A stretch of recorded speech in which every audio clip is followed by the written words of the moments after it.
Chairman of the House Judiciary Committee and member of the House Oversight Committee, Ohio Republican Congressman Jim Jordan. Great to see you this morning, Mr. Chairman. So we've had 5 of your House colleagues on air this morning to talk about this deal. It's been busy. So it seems 3 support ending the shutdown.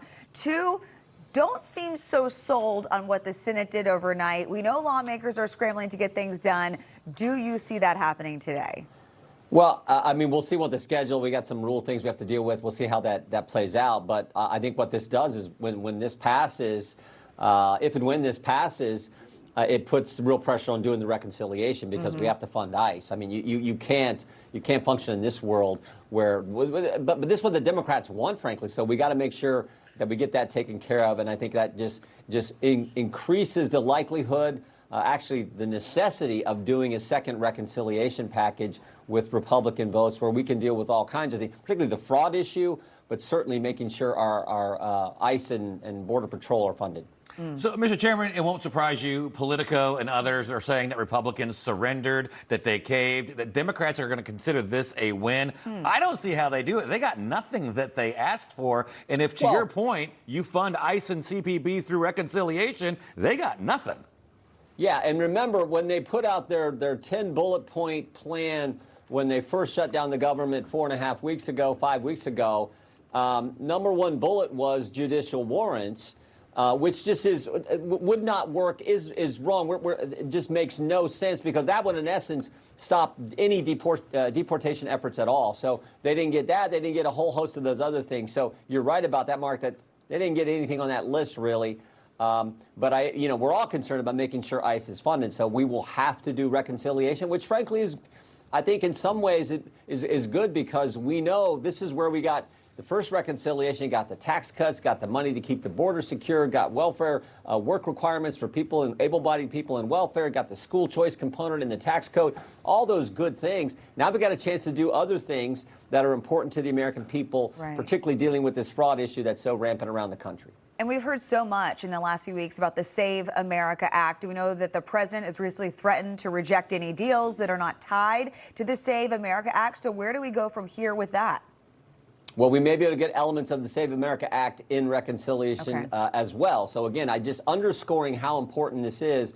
And now, frankly, if we pass the bill that was passed in the Senate, I think it just is an absolute necessity that we do reconciliation. Okay. So this puts a lot of pressure on Speaker Johnson of holding together a very diverse group of Republicans to do reconciliation because the moderates don't want to cut some spending. The conservatives, fiscal conservatives, want spending to be cut. How do you balance all this when you have ICE and CPB, $200 billion for the war, Save America? There's a lot of things that got to get covered in reconciliation.